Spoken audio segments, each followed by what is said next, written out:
बिस्मिल्लाहिर्रहमानिर्रहीम। Orient colleges तलगाम की तरफ से ऑनलाइन लेक्चर्स के सिलसिले में सेकंड ईयर केमिस्ट्री के अगले लेक्चर के साथ मैं पेशी खिदमत हूँ। आज हम एरोमेटिक कंपाउंड्स का नोमेनक्लेचर पढ़ेंगे। एरोमेटिक कंपाउंड्स वो कंपाउंड्स होते हैं जिनमें कम से कम एक बेंजीन रिंग पाया जाता है। बेंजीन रिंग हम जानते हैं 6 कार्बन एटम पर मुश्तमिल एक रिंग है जिसमें 3 अल्टरनेट सिंगल और डबल बॉन्ड पाए जाते हैं। अब तक हमने जितना नोमेनक्लेचर पढ़ा है एरोमेटिक कंपाउंड्स का नोमेनक्लेचर उससे बिल्कुल मुख्तलिफ है। यहाँ चेन वगैरह का कंसेप्ट वैसे नहीं होना, क्योंकि ये रिंग कंपाउंड है, तो फिर अकॉर्डिंगली तमाम के तमाम रूल जो हैं वो डिफरेंट हैं। इससे पहले जो हम एलिफेटिक कंपाउंड्स का नोमेनक्लेचर पढ़ चुके हैं उनके रूल से। बहरहाल इनका नोमेनक्लेचर आसान है, लेकिन जो चंद रूल्स हैं उनको पहले अच्छी तरह समझने की ज़रूरत होती है, और इसमें फिर वोकैबलरी वगैरह बहुत मैटर करती है, बहुत अहमियत रखती है, क्योंकि बहुत सारे एरोमेटिक कंपाउंड्स अपने ट्रिवियल या कॉमन नेम से जाने जाते हैं। इसमें जितनी ज़्यादा वोकैबलरी होगी हमारी, उतना आसान होगा इनको नाम देना। सबसे पहले हम पढ़ेंगे मोनो सब्स्टिट्यूटेड कंपाउंड्स का नोमेनक्लेचर। अब मोनो सब्स्टिट्यूटेड कंपाउंड क्या है? ऐसे एरोमेटिक कंपाउंड जिनमें बेंजीन रिंग के साथ सिर्फ एक सब्स्टिट्यूएंट अटैच हो, एक एटम या ग्रुप ऑफ एटम अटैच हो, उन्हें मोनो सब्स्टिट्यूटेड कंपाउंड कहते हैं। आपके सामने जो स्क्रीन है इसमें जितने स्ट्रक्चर्स आपको नज़र आ रहे हैं, हर एक में कोई एक एटम या ग्रुप ऑफ एटम रिंग के साथ बॉन्डेड है। मसलन पहले स्ट्रक्चर में क्लोरीन एटम, दूसरे में NO2 ग्रुप, तीसरे में इथाइल ग्रुप, चौथे में टर्शरी ब्यूटाइल ग्रुप और पांचवें में ब्रोमीन एटम। अब ये सारे के सारे क्या हैं? Mono substituted compound. अगर ये हो कि दो मुख्तलिफ जगहों पर सब्स्टिट्यूएंट्स अटैच हों, सेम या डिफरेंट, तो वो कंपाउंड कहलाएंगे डाई सब्स्टिट्यूटेड कंपाउंड। और अगर इसी तरह 3 जगहों पर 3 सब्स्टिट्यूएंट्स अटैच हों तो वो ट्राई सब्स्टिट्यूटेड, और अगर 3 से भी ज़्यादा अटैच हो तो वो पॉली सब्स्टिट्यूटेड। अब एक बात है कि जो मोनो सब्स्टिट्यूटेड कंपाउंड हैं, इनमें जो वाहिद सिंगल सब्स्टिट्यूएंट हैं, ये जिस कार्बन के साथ मर्जी अटैच हो, इससे फ़र्क नहीं पड़ेगा। यहाँ बाई चांस ये पांचों स्ट्रक्चर में जो ग्रुप है वो मैंने एक ही पोजीशन पे दिखाया है। बहरहाल आगे मैं मज़ीद एग्जांपल में इसको वेरिएबल कर दूंगा कि अब ये ग्रुप जो है, ये चाहे इस कार्बन के साथ अटैच हो, चाहे इसके साथ अटैच हो, इसके साथ अटैच हो, इसके साथ अटैच हो, इसके साथ अटैच हो, या इसके साथ अटैच हो। मतलब 6 कार्बन है, तो 6 में से किसी भी कार्बन के साथ जो सिंगल सब्स्टिट्यूएंट है वो अटैच हो सकते हैं। जब सिंगल सब्स्टिट्यूएंट होगा तो उसकी पोजीशन से कोई फ़र्क नहीं पड़ेगा, नाम पर रूल जो होगा वो सेम रहेगा। तो पहला रूल ये है कि name of the substituent is followed by the word benzene, the whole name is written as one word. जो भी सब्स्टिट्यूएंट अटैच हो उसका नाम लिखा जाता है, और उसके नाम के बाद बेंजीन वर्ड का इजाफा किया जाता है, और फिर ये सारा नाम एज अ सिंगल वर्ड लिखा जाता है। पहले सब्स्टिट्यूएंट का नाम लिखा जाता है और फिर उसके साथ बेंजीन लफ्ज़ लिखा जाता है। इस सारे को एक ही लफ्ज़ बनाया जाता है। मसलन पहला जो स्ट्रक्चर है इसमें सब्स्टिट्यूएंट क्लोरीन एटम है। क्लोरीन एटम के बारे में हम जानते हैं, ये जब एज अ सब्स्टिट्यूएंट हो तो इसको क्लोरो कहते हैं। तो अब इस कंपाउंड का नाम बनाने का तरीका ये है कि पहले हम लिखेंगे क्लोरो और उसके साथ लिखेंगे बेंजीन, तो यूं इसका नाम बन जाएगा क्लोरोबेंजीन। तो बेंजीन रिंग के साथ जब एक क्लोरीन एटम अटैच हो तो इसको क्लोरोबेंजीन कहते हैं। इसी तरह सेकंड देखें, इसमें NO2 ग्रुप है, NO2 ग्रुप को नाइट्रो कहते हैं, तो कंपाउंड का नाम बनेगा नाइट्रोबेंजीन। नाइट्रो लिखा, आगे बेंजीन का इजाफा कर दिया। अगला देखें, अगले में इथाइल ग्रुप है C2H5, तो नाम बनेगा इथाइल बेंजीन। चौथे में देखें, सब्स्टिट्यूएंट मैंने सिंबॉलिकली लिखा है, यानी उसका फार्मूला नहीं लिखा, उसकी सिंबल लिखे हैं। ऑर्गेनिक केमिस्ट्री में बाज़ ये तरीका भी चलता है स्ट्रक्चर में, पूरे स्ट्रक्चर लिखने की बजाय ग्रुप्स के जो निक नेम है वो लिख दिए जाएं। तो ये जो लिखा हुआ है T और आगे BUB capital, it stands for tertiary butyl. Tertiary butyl group क्या होता है? C और C के साथ 3 मिथाइल। तो अब इस कंपाउंड का नाम हो जाएगा टर्शरी ब्यूटाइल बेंजीन। इसी तरह ये आखिरी स्ट्रक्चर देखें, इसमें ब्रोमीन एटम है, तो जिस तरह पहले स्ट्रक्चर का नाम क्लोरोबेंजीन था, इसका नाम हो जाएगा ब्रोमोबेंजीन। इसी तरह ये मज़ीद कुछ एग्जांपल्स हैं। बेंजीन रिंग के साथ आयोडीन एटम अटैच है, तो इस कंपाउंड का नाम हो जाएगा आयोडोबेंजीन। और इससे अगले में OC2H5 ग्रुप है, OC2H5 ग्रुप को इथाक्सी कहते हैं, तो कंपाउंड का नाम हो जाएगा इथाक्सी बेंजीन। कुछ मज़ीद एग्जांपल्स के लिए मैं आपको लाइव दूसरे प्रोग्राम की तरफ लेके चलता हूँ।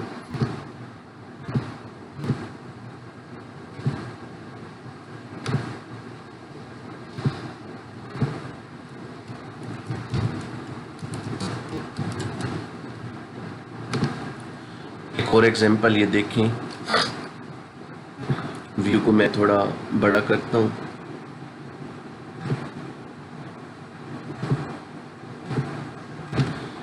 इसमें अब जो बेंजीन रिंग के साथ ग्रुप अटैच है वो है CH2 CH2 CH3।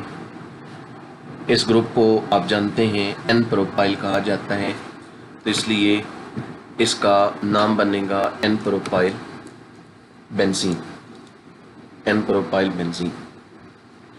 अब इसमें मैंने जानबूझकर N प्रोपाइल को एक मुख्तलिफ पोजीशन पे लगाया है, इस बात को एम्फेसाइज करने के लिए कि बेंजीन रिंग में 6 की 6 पोजीशन इक्विवेलेंट होती हैं, तो अगर सिंगल सब्स्टिट्यूएंट हो तो उसकी पोजीशन मैटर नहीं करती, जहां वो सब्स्टिट्यूएंट अटैच होगा वो पोजीशन 1 कहलाएगी। तो अब आप यहाँ देख सकते हैं कि जब मैंने इसका नाम जनरेट किया तो इस कार्बन को उसने 1 कहा, क्योंकि इस कार्बन के साथ ये सब्स्टिट्यूएंट अटैच है। तो यूं इसका नाम है N प्रोपाइल बेंजीन। इसी तरह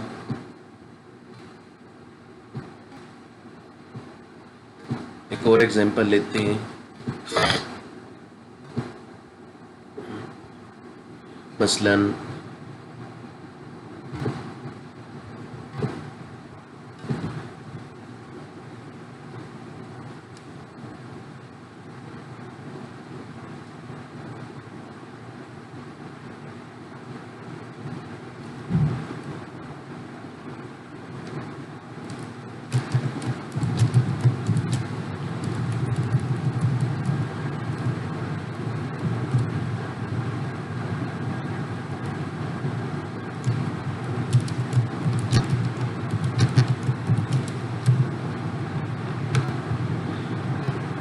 अब इसमें एक और जगह पर मैंने सब्स्टिट्यूएंट लगा दिया।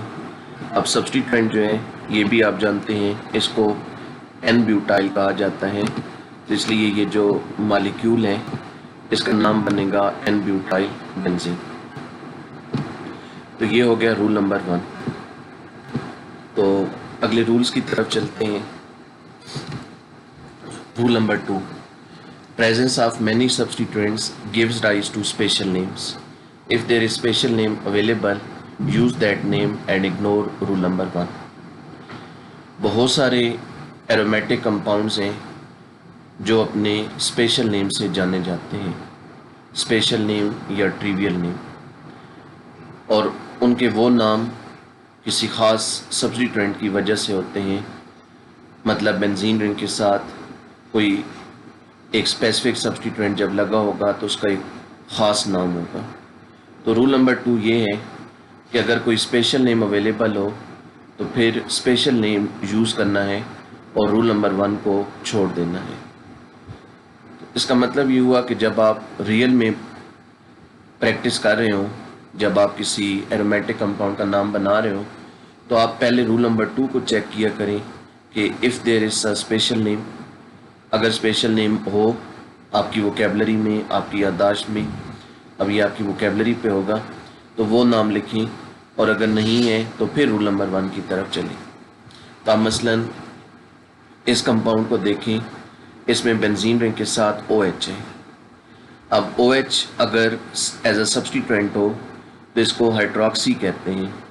तो रूल नंबर 1 के मुताबिक तो इस कंपाउंड का नाम बनेगा हाइड्रोक्सी बेंजीन, लेकिन इसका एक स्पेशल नेम मौजूद है और वो है फिनोल। बेंजीन रिंग के साथ जब एक OH ग्रुप लगा हो तो इस कंपाउंड को फिनोल कहते हैं। तो अब हम इसे हाइड्रोक्सी बेंजीन नहीं कहेंगे, हम इसे फिनोल कहेंगे। इसी तरह ये सेकंड एग्जांपल देखें, बेंजीन रिंग के साथ मिथाइल ग्रुप लगा है CH3। रूल नंबर 1 के मुताबिक इसका नाम बनेगा मिथाइल बेंजीन, लेकिन इसका स्पेशल नेम मौजूद है टोलीन, तो हम इसे टोलीन कहेंगे, मिथाइल बेंजीन नहीं कहेंगे। अब चंद मज़ीद में एग्जांपल स्पेशल नेम की, ये आपके सामने स्क्रीन पर। बेंजीन रिंग के साथ अगर COOH ग्रुप लगा हो तो इसको बेंजोइक एसिड कहते हैं। NH2 लगा हो तो एनिलीन, SO3H ग्रुप हो तो बेंजीन सल्फोनिक एसिड, OCH3 हो तो एनिसोल, CHO हो तो बेंजल्डिहाइड, COCH3 हो तो एसीटोफिनोन, CH3 होल टॉयस यानी आइसोप्रोपाइल ग्रुप हो तो क्यूमीन, COCl हो तो बेंजोइल क्लोराइड। अब ये सारे स्पेशल नेम हैं और ये चीज़ मेमोराइजेशन है। आपको स्पेशल नेम, ट्रिवियल नेम याद करने पड़ते हैं। तो ये सारा डिपेंड करते हैं आपकी वोकेबलरी पर, आपकी वोकेबलरी कितनी है। तो जहाँ से भी आपको कभी कोई स्पेशल नेम मिले आप उसको मेमोराइज करेंगे। तो मैंने मुमकिन तौर पर जितने स्पेशल नेम है जो आपकी बुक में है उनको यहाँ इंक्लूड कर दिए हैं। बहरहाल वक्फे से इनमें मज़ीद इजाफा भी हो सकता है। अब ये सारे नाम आपको याद करने होंगे और ये कोई मुश्किल नहीं है, आपने याद इन्हें ग्रुप की बुनियाद पर करना है कि ग्रुप कौन सा है, पूरा स्ट्रक्चर। बाकी तो स्ट्रक्चर देखें बेंजीन रिंग ही है, तो आपको एक्चुअली ये ग्रुप याद करने हैं कि फ़लाँ ग्रुप हो तो ये नाम होता है, फ़लाँ ग्रुप हो तो ये नाम होता है। इसमें एक बात फिर बता दूं, एक फिर बोल दूं कि ये ग्रुप जहां मर्जी अटैच हो, इन सब में मैंने इस पोजीशन पर अटैच कर दिया, लेकिन जो बाकी 5 जगह हैं वहाँ भी ये ग्रुप लगे हो सकते हैं क्योंकि ये मोनो सब्सटीट्यूटेड है।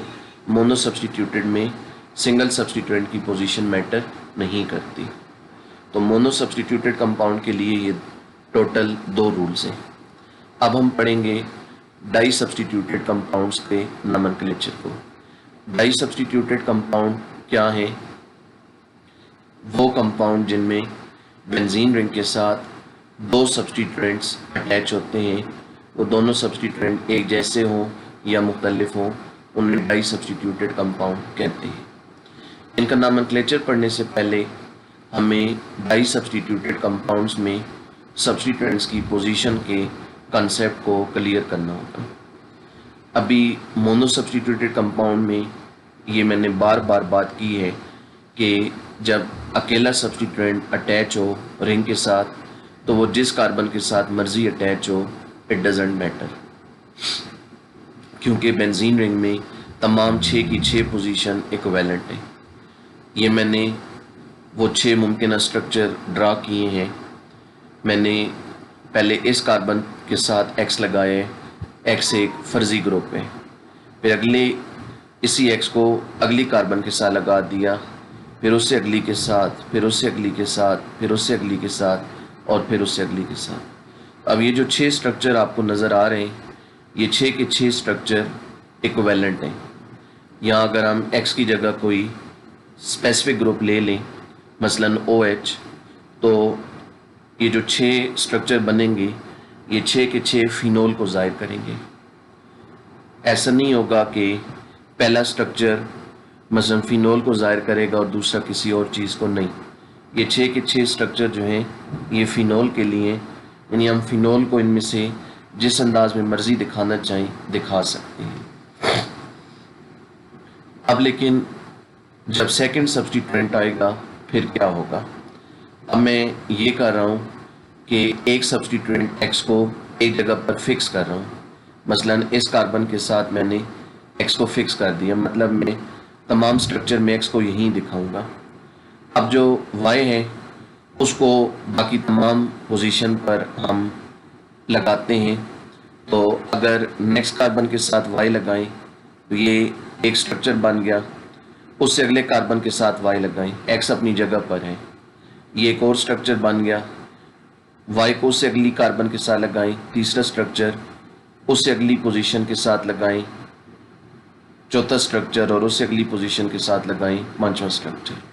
अब हम देखते हैं कि ये जो 5 स्ट्रक्चर्स हैं क्या ये एक जैसे हैं? तो इसका जवाब है नहीं। अब ये जो 5 स्ट्रक्चर्स हैं ये एक जैसे नहीं हैं। ये चेक करने के लिए कि कोई 2 स्ट्रक्चर एक जैसे हैं या नहीं, आप इस चीज़ को इमेजिन किया करें कि क्या वो 2 स्ट्रक्चर एक दूसरे के ऊपर प्लेस हो सकते हैं, एग्जैक्टली एक दूसरे के ऊपर प्लेस हो सकते हैं। बिल्कुल इस तरह जैसे 2 किताबें हों एक जैसी, मसलन सेकेंड ईयर केमिस्ट्री की 2 किताबें, वो एक दूसरे के ऊपर फिट आ जाती हैं। तो मैं उस सेंस में कह रहा हूँ कि आप इमेजिन करें कि क्या 2 स्ट्रक्चर एक दूसरे के ऊपर फिट आ जाएंगे।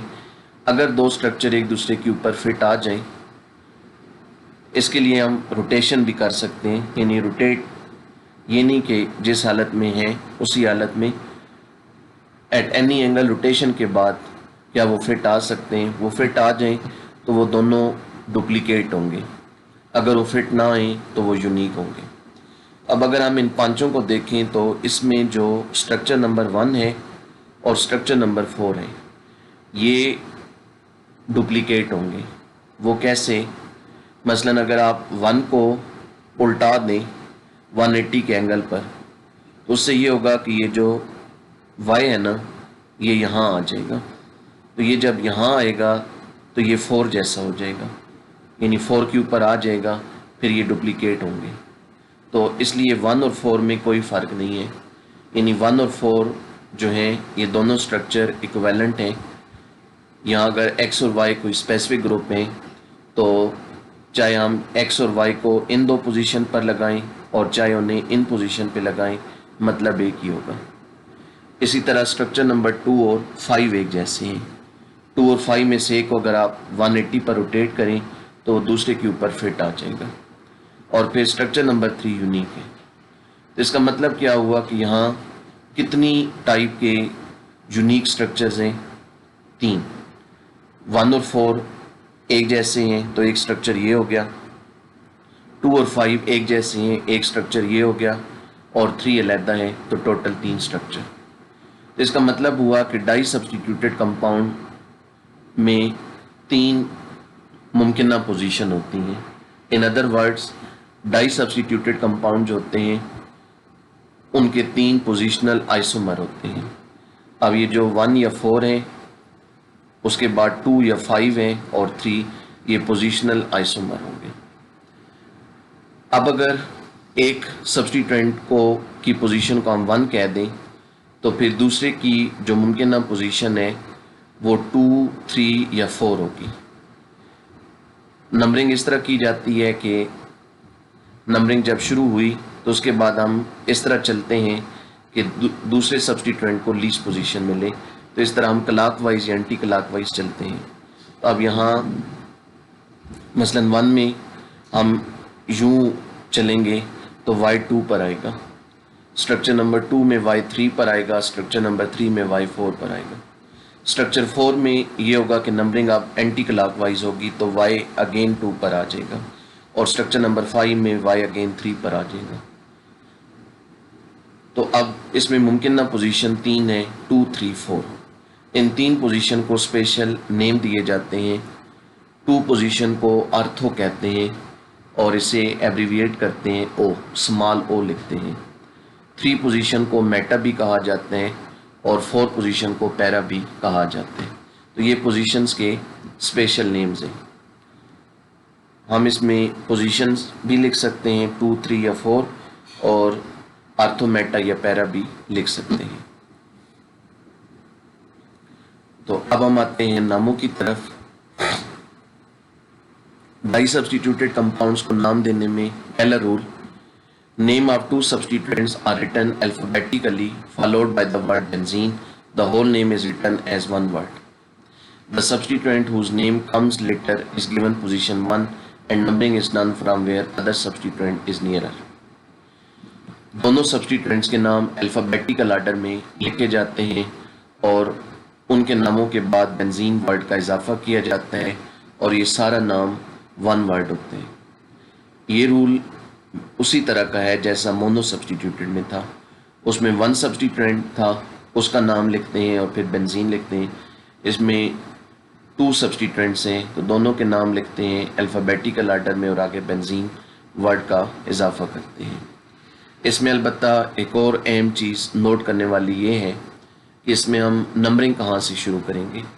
तो नंबरिंग का रूल ये है कि जिसका नाम बाद में आएगा अल्फ़ाबेटिकल आर्डर में, जिसका नाम बाद में आएगा उसको पोजीशन 1 मिलेगी और फिर हम उसको 1 करने के बाद क्लॉकवाइज या एंटी क्लॉकवाइज नंबरिंग करेंगे ताकि दूसरे सब्स्टिट्यूएंट को लीस्ट पोजीशन मिल सके।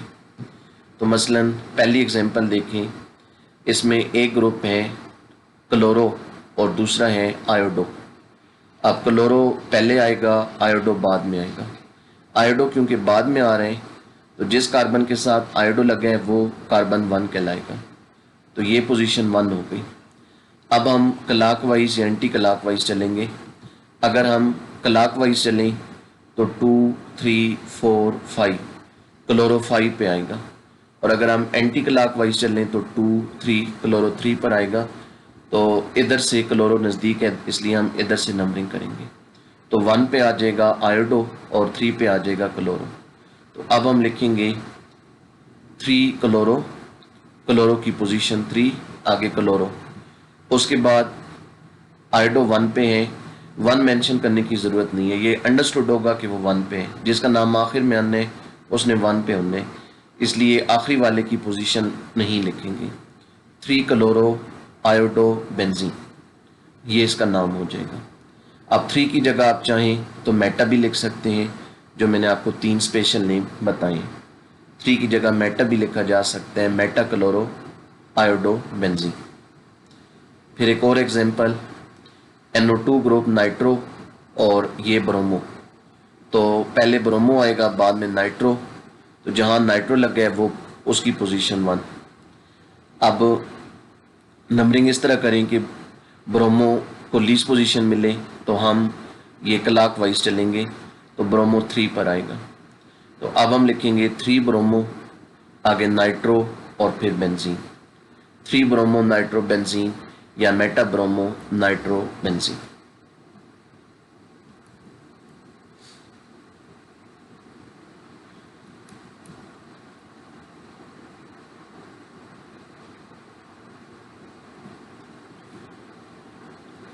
मज़ीद एग्जांपल देखें। इस स्ट्रक्चर में देखें, एक NO2 ग्रुप है नाइट्रो और एक आयोडो। नाइट्रो और आयोडो में से कौन बाद में आएगा? नाइट्रो। आई पहले आते हैं, एन बाद में आते हैं। तो नाइट्रो से फिर नंबरिंग स्टार्ट करें, ये 1 हुआ। अब इस एग्जांपल में चाहे आप इधर से नंबरिंग करें चाहे इधर से करें, आयोडो 4 पे आएगा, तो जिधर से मर्जी नंबरिंग कर दें। तो आयोडो का नाम पहले लिखना है, उसकी पोजीशन साथ में लिखें 4 आयोडो, उसके बाद नाइट्रो को मेंशन करें और फिर बेंजीन लिख दें, तो फुल नेम हो जाएगा 4 आयोडो नाइट्रो बेंजीन। अब यहाँ आप चाहें तो 4 की जगह पैरा भी लिख सकते हैं, पैरा आयोडो नाइट्रो बेंजीन। अगली एग्जांपल, एक ग्रुप है फ्लोरो और एक ग्रुप है आयोडो। फ्लोरो पहले आएगा, आयोडो बाद में, तो आयोडो से नंबरिंग शुरू करें। ये कार्बन 1, अब चाहे इधर से नंबरिंग करें चाहे इधर से, फ्लोरो 4 पे आएगा, तो 4 फ्लोरो आयोडो बेंजीन, ये नाम बना। अब इसमें एक बात है कि ये रूल तब भी अप्लाई होगा जब सब्स्टिट्यूएंट 2 से ज़्यादा होंगे। सब्स्टिट्यूएंट 3, 4, 5 या 6 भी हो जाएं तब भी ये रूल अप्लाई होगा। तमाम सब्स्टिट्यूएंट के नाम अल्फ़ाबेटिकली लिखेंगे, जिसका नाम आखिर में आएगा वहाँ से नंबरिंग शुरू करेंगे। मसलन अब यहाँ 3 ग्रुप्स हैं, ये इथाइल, ये ब्रोमो, ये क्लोरो। अल्फ़ाबेटिकल आर्डर बनाएं, ब्रोमो बी, क्लोरो सी, इथाइल ई। इथाइल का नाम सबसे आखिर में आएगा, तो नंबरिंग यहाँ से शुरू करें। ये 1 हो गया। अब नंबरिंग इस तरह करें कि बाकियों को लीस्ट पोजीशन मिले, तो हम एंटी क्लॉकवाइज चलेंगे। 2 पे ब्रोमो आ जाएगा, 4 पे क्लोरो। अब अल्फ़ाबेटिकली इनके नाम लिख दें, तो पहले ब्रोमो आएगा, 2 ब्रोमो, फिर 4 क्लोरो, फिर इथाइल और फिर benzene. 2 bromo, 4 chloro, ethyl, benzene, ये नाम बन गया। तो ये हो गया पहला रूल। अगला rule, if presence of one of the groups gives rise to special name, use that name and treat other group as substituent. Make numbering from the substituent giving special name. अगर 2 जो group मौजूद हैं उनमें से एक group की वजह से कोई स्पेशल नेम अवेलेबल है, जो स्पेशल नेम हमने शुरू में पढ़े, किसी एक ग्रुप की वजह से कोई स्पेशल नेम है, जैसे हमें पता है OH की वजह से फिनोल, COOH की वजह से बेंजोइक एसिड, CH3 की वजह से टोलिन वगैरह। तो एक ग्रुप की वजह से अगर स्पेशल नेम मौजूद है और दूसरे की वजह से नहीं है, तो फिर स्पेशल नेम यूज़ करें, और जिस ग्रुप की वजह से स्पेशल नेम अवेलेबल नहीं है उसको सब्स्टिट्यूएंट बना दें। और नंबरिंग का क्या करना है, जो सब्स्टिट्यूएंट स्पेशल नेम बना रहा है जिसकी वजह से स्पेशल नेम में, नंबरिंग वहाँ से शुरू करें। मसलन इस एग्जांपल को देखें, इसमें एक OH ग्रुप है और एक Cl है। अब क्लोरो ग्रुप हो तो इसकी वजह से कोई स्पेशल नेम नहीं है, कंपाउंड को हम क्लोरोबेंजीन ही कहते हैं, कोई स्पेशल नेम नहीं है। लेकिन अगर OH हो तो कंपाउंड को हम फिनोल कहते हैं। अब इसमें क्लोरो के अलावा जो बाकी पार्ट है उसे हम फिनोल कहेंगे कि वो फिनोल है। अब रह गई बात क्लोरो की, तो उसे बतौर क्लोरो अलग मेंशन करेंगे। अब नंबरिंग हम वहाँ से करेंगे जहाँ OH अटैच है, तो ये 1 हो गया। अब इस तरह चलें कि क्लोरो को लीस्ट पोजीशन मिले, तो 2, 3। अब शुरू में क्लोरो को एज अ सब्स्टिट्यूएंट मेंशन कर दें, तो 3 क्लोरो या मेटा क्लोरो, और उसके बाद बाकी पार्ट को हमने फिनोल कह देना है, तो आखिर में आप लिख दें phenol, 3 chloro phenol, 3 chloro phenol. अगली एग्जांपल देखें, एक ग्रुप है COOH और एक है NO2। COOH की वजह से स्पेशल नेम बेंजोइक एसिड है, NO2 की वजह से कोई नाम नहीं है, हम इसे नाइट्रोबेंजीन ही कहते हैं।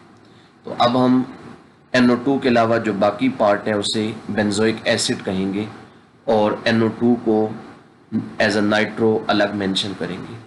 नंबरिंग यहाँ से करेंगे जहाँ COOH अटैच है, फिर क्लॉकवाइज चलें ताकि NO2 को लीस्ट पोजीशन मिले, तो NO2 2 पर आएगा, 2 नाइट्रो या आर्थो नाइट्रो, 2 को आर्थो भी कहते हैं, तो आर्थो नाइट्रो, और आगे फिर लिख दें बेंजोइक एसिड। NO2 के अलावा बाकी स्ट्रक्चर का नाम बेंजोइक एसिड, तो टोटल नाम बन जाएगा 2 नाइट्रो बेंजोइक एसिड। इससे अगली एग्जांपल देखें, इसमें एक CHO ग्रुप है और एक N प्रोपाइल ग्रुप है। अब CHO ग्रुप अगर अटैच हो तो हमने स्पेशल नेम पढ़ा है बेंजल्डिहाइड। मैं आपको पीछे की तरफ लेकर चलता हूँ। ये इसमें ये वाला स्ट्रक्चर, इसको बेंजल्डिहाइड कहते हैं। और अगर प्रोपाइल ग्रुप हो N प्रोपाइल तो कोई स्पेशल नेम नहीं है, तो इस मॉलिक्यूल को हम बेंजल्डिहाइड कहेंगे और N प्रोपाइल को अलग से मेंशन करेंगे। नंबरिंग यहाँ से शुरू करेंगे जहाँ CHO अटैच है और फिर क्लॉकवाइज चलें ताकि N प्रोपाइल को लीस्ट पोजीशन मिले।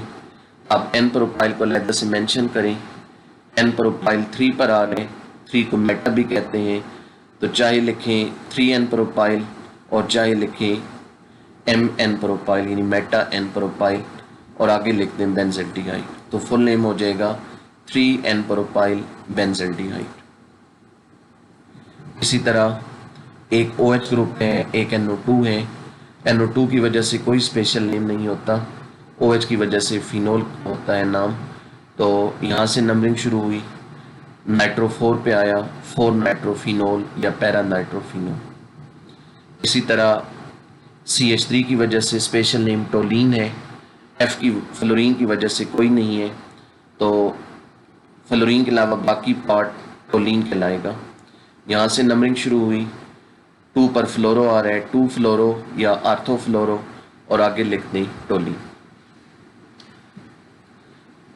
तो अब ये सारा डिपेंड आपकी वोकेबलरी पर होगा। जो शुरू में आपने स्पेशल नेम पढ़े आपको वही नाम याद होने चाहिए, तब आप इन रूल्स को अप्लाई कर सकते हैं। अगला रूल है, if presence of 2 groups individually gives rise to a special name, priority order is determined which special name should be used and which group should be treated as substitute. पिछले rule में तो हमने ये देखा है कि अगर एक ग्रुप की वजह से कोई स्पेशल नेम है और दूसरे की वजह से नहीं है तो फिर स्पेशल नेम यूज़ कर डालें और दूसरे ग्रुप को सब्स्टिट्यूएंट बना दें। अब ये भी तो हो सकते हैं कि दोनों ग्रुप ऐसे आ जाएं कि उनकी वजह से कोई स्पेशल नेम अवेलेबल हो, मसलन बेंजीन रिंग के साथ OH भी हो और CH3 भी हो, तो OH की वजह से नाम फिनोल आएगा, CH3 की वजह से टोलिन आएगा। तो फिर सवाल ये पैदा होगा फिर कौन सा नाम यूज़ करेंगे। तो उसके लिए ये रूल ये कहता है कि फिर एक प्रायोरिटी ऑर्डर बनाया गया, तो हम उस ऑर्डर के मुताबिक फ़ैसला करते हैं कि उनमें से किस को हम दोनों ग्रुप में से किस को प्रायोरिटी देंगे और उसके मुताबिक स्पेशल नेम यूज़ करेंगे और दूसरे को फिर सब्स्टिट्यूएंट के तौर पर ट्रीट करेंगे। प्रायोरिटी ऑर्डर चंद आम ग्रुप्स के लिए मैंने लिख दिया है। Left to right priority order decrease हो रहा है, मतलब जो लेफ़्ट पे है उसकी प्रायोरिटी ज़्यादा है, जो राइट पे है उसकी प्रायोरिटी कम है।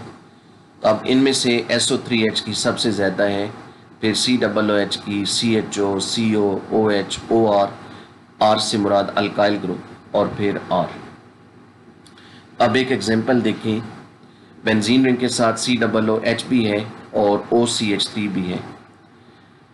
अब हमने पढ़ा है बेंजीन रिंग के साथ COOH ग्रुप हो तो कंपाउंड कहलाता है बेंजोइक एसिड, और हमने ये भी पढ़ा है कि बेंजीन रिंग के साथ OCH3 हो तो कंपाउंड कहलाता है एनिसोल। तो अब इसके लिए 2 नाम है, तो हम कौन सा नाम यूज़ करें, उसके लिए इन दोनों ग्रुप्स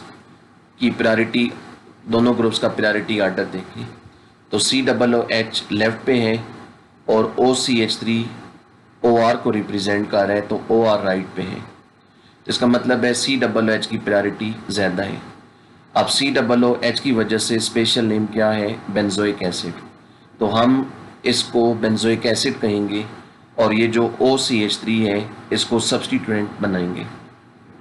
अब नंबरिंग यहाँ से शुरू होगी, ये 1 2 3 4 जिधर से मर्जी नंबरिंग करें, OCH3 4 पे आएगा। अब OCH3 को सब्स्टिट्यूएंट के तौर पर लेना है, तो ये अगर सब्स्टिट्यूएंट हो तो इसका नाम होता है मिथॉक्सी, मिथाइल जमा ऑक्सीजन इसका मिथॉक्सी, तो 4 पे आ जाएगा मिथॉक्सी, 4 मिथॉक्सी या पैरामिथॉक्सी और आखिर में लिख दें बेंजोइक एसिड। इस सारे का नाम बेंजोइक एसिड और ये बना मिथॉक्सी तो नाम आ गया 4-मेथॉक्सी बेंजोइक एसिड। इसी तरह इसको देखें, CH3 की वजह से स्पेशल नेम है टोलीन और CHO की वजह से बेंजल्डिहाइड। अब CHO लेफ्ट पे है और R मिथाइल R को जाहिर कर रहे हैं, R राइट पे है, तो CHO की प्रायोरिटी ज़्यादा है, ये कहलाएगा बेंजल्डिहाइड। यहाँ से नंबरिंग शुरू होगी, हम एंटी क्लॉकवाइज चलेंगे, 2 पर मिथाइल आएगा। मिथाइल को अलहदा से मेंशन करें, 2 मिथाइल और आगे लिख दें बेंजल्डिहाइड, ये इसका नाम हुआ 2 मिथाइल बेंजल्डिहाइड या आर्थोमिथाइल बेंजल्डिहाइड। अगली एग्जांपल देखें, एक ग्रुप है OH और दूसरा है COCH3, तो OH की वजह से स्पेशल नेम फिनोल है और COCH3 की वजह से एसीटोफिनोन हमने पढ़े। तो आप कौन सा नाम यूज़ करना है उसके लिए प्रायोरिटी ऑर्डर चेक करें कि OH की प्रायोरिटी ज़्यादा है या COCH3 की। तो इसमें देखें ये COCH3 के लिए है, COCH3 यानी एक कीटो ग्रुप है, तो ये कीटो ग्रुप CO पहले आ रहा है, OH बाद में आ रहा है, कीटो ग्रुप की प्रायोरिटी ज़्यादा है, तो हम इस मालिक्यूल को एसीटोफिनोन कहेंगे और OH को सब्स्टिट्यूएंट बनाएंगे। नंबरिंग यहाँ से शुरू करेंगे जहाँ COCH3 ग्रुप अटैच है और फिर एंटी क्लॉकवाइज चलें, 2 पर आ जाएगा OH, तो हम OH को मेंशन करेंगे, OH सब्स्टिट्यूएंट हो तो इसका नाम होता है हाइड्रोक्सी, तो 2 हाइड्रोक्सी और आगे लिख दें एसीटोफिनो, 2 हाइड्रोक्सी एसीटोफिनो। और फिर रूल नंबर 4, कई कंपाउंड ऐसे भी हैं जिनके स्पेशल नेम उनमें मौजूद दोनों ग्रुप्स की वजह से हैं, यानी जब बेंजीन रिंग में दो ख़ास ग्रुप मौजूद हों तो उसका कोई स्पेशल नेम होता है। तो रूल ये कहता है कि अगर फिर दोनों ग्रुप्स की एट ए टाइम मौजूदगी की वजह से कोई स्पेशल नेम है तो फिर आप उस नाम को इस्तेमाल करें, फिर बाकी जो नाम है वो इग्नोर कर दें। मसलन पहले आप एग्जांपल इसमें लें इसकी, बेंजीन रिंग के साथ अगर COOH ग्रुप हो, सिर्फ COOH ग्रुप हो, तो आप जानते हैं इसका नाम बेंजोइक एसिड होता है। अगर बेंजीन रिंग के साथ सिर्फ OH ग्रुप हो तो इसे फिनोल कहते हैं। लेकिन जब ये दोनों ग्रुप मौजूद हो, OH भी हो COOH भी हो, तो फिर इसका एक अलग से नाम है और वो नाम है टोलिक एसिड, इसको टोलिक एसिड कहते हैं। तो अब हम ना तो इसे बेंजोइक एसिड कहेंगे ना टोलीन कहेंगे, बल्कि हम इसे टोलिक एसिड कहेंगे। और फिर इसमें पोजीशन भी है ये दोनों, क्योंकि 2 पर हैं रिलेटिवली और 2 को आर्थो भी कहते हैं, तो इसलिए शुरू में आर्थो भी लिखेंगे। अब इसका पूरा नाम क्या है, आर्थोटोलिक एसिड। फिर इसी तरह ये देखें, आप जानते हैं अगर बेंजीन रिंग के साथ सिर्फ मिथाइल लगा हो तो उसका नाम टोलीन होता है, अगर सिर्फ OH लगा हो तो नाम फिनोल होता है। लेकिन जब ये दोनों मौजूद हों तो एक अलहदा नाम इसका एक अलहदा नाम है और वो है क्रीसोल। तो अब हम ना तो इसे टोलीन कहेंगे ना फिनोल कहेंगे, बल्कि हम इसे क्रीसोल कहेंगे। तो क्रीसोल क्या होगा, क्रीसोल वो कंपाउंड होगा जिसमें एक मिथाइल हो और एक OH हो। अब इनकी रिलेटिव पोजीशन आर्थो है, 2 है, तो हम इसे कहेंगे आर्थो क्रीसोल। क्रीसोल 2 और भी हैं, ये वाला मेटा क्रीसोल कहलाएगा और ये वाला पैरा क्रीसोल। तो अब आपने क्रीसोल को कैसे याद रखना है कि क्रीसोल वो कंपाउंड है जिसमें एक मिथाइल है और एक OH है। क्रीसोल फिर आर्थो मेटा या पैरा होगा। इसी तरह टोलिक एसिड भी 3 है, आर्थोटोलिक एसिड, मेटाटोलिक एसिड, पैराटोलिक एसिड। टोलिक एसिड क्या होते हैं, कैसे याद रखेंगे, ऐसा कंपाउंड जिसमें बेंजीन रिंग के साथ एक COOH ग्रुप हो और एक OH हो। फिर ये चंद मज़ीद एग्जांपल हैं, ये 2 OH ग्रुप हैं आर्थो पोजीशन पर, इस कंपाउंड का नाम है कैटिकोल। इसी तरह दो OH 1,3 पोजीशन पर है, मेटा पर है, इसका फिर एक अलग नाम है रिसार्सिनोल, और जब ये पैरा पोजीशन पर है तो इसका नाम है हाइड्रोक्विनोल। और पिछली स्लाइड में भी कुछ नाम है, मसलन बेंजीन रिंग के साथ दो मिथाइल ग्रुप हों तो इसका नाम ज़ाइलीन होता है। हमने पढ़ रखा है एक मिथाइल हो तो टोलीन कहते हैं, तो जब दो मिथाइल हो तो ज़ाइलीन कहते हैं। ज़ाइलीन 3 है, आर्थोज़ाइलीन, मेटाज़ाइलीन, पैराज़ाइलीन। अगर दोनों मिथाइल 1,2 पोजीशन पे हैं तो आर्थो, 1,3 पोजीशन पे हैं तो मेटा, 1,4 पोजीशन पे हैं तो पैरा। इसी तरह अगर बेंजीन रिंग के साथ एक COOH ग्रुप हो और एक NH2 ग्रुप हो तो इसका एक स्पेशल नेम है एंथ्रानिलिक एसिड। अगर दो COOH ग्रुप हो तो इसका स्पेशल नेम है पैथेलिक एसिड। तो अब ये सारे स्पेशल नेम है due to presence of 2 certain groups. तो डाई सब्स्टिट्यूटेड कंपाउंड्स के लिए ये 4 रूल्स हैं। अब जब आप एक्चुअल प्रैक्टिस में किसी कंपाउंड का नाम बना रहे होंगे तो उसमें आपने करना ये है कि इन चारों रूल्स को रिवर्स आर्डर में यूज़ करना है। यानी रूल नंबर 4 को सबसे पहले चेक करें, फिर रूल नंबर 3, फिर 2, फिर 1। यानी तरीका ये होगा कि आपके सामने स्ट्रक्चर होगा। सबसे पहले रूल नंबर 4 को आप चेक करेंगे। चेक क्या करेंगे कि क्या उस कंपाउंड का कोई स्पेशल नेम है due to presence of 2 certain groups. अगर आपके माइंड में आता है कि हाँ इसका फलां स्पेशल नेम है तो वो लिख दें, बाकी रूल ख़त्म हो गए।